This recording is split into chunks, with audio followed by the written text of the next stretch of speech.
राज्यात उद्या 15 जानेवारीला महानगरपालिका निवडणुकांसाठी मतदान होणार आहे आणि त्यातच आता पुणे पिंपरी चिंचवड मधून मोठी बातमी समोर येते। पिंपरी चिंचवडमध्ये भाजप विरुद्ध राष्ट्रवादी काँग्रेसमध्ये आरोप प्रत्यारोप सुरू आहेत। त्यामुळे राजकीय वातावरण सध्या सगळीकडेच तापल्याचं पाहायला मिळत आहे।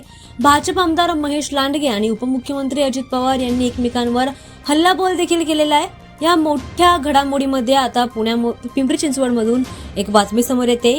राष्ट्रवादी अजित पवार गटाचे उमेदवार बाबूराव चांदोरे यांच्या विरोधात भाजपाने उच्च न्यायालयात याचिका दाखल केली आहे।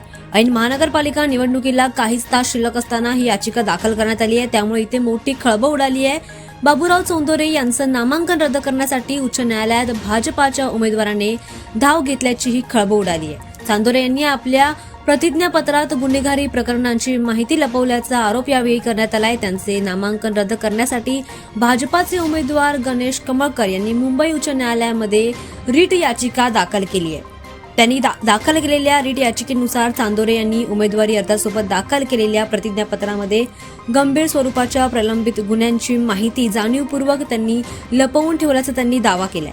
त्यामुळे या म्हणण्यानुसार चांदोरे यांच्यावर 2 गुन्हे प्रलंबित आहेत आणि या प्रकरणांमध्ये दोषारोपपत्र दाखल झालेलं असून यातील काही गुन्ह्यांसाठी 2 ते 10 वर्षांपर्यंतच्या कारावासाची तरतूद देखील आहे।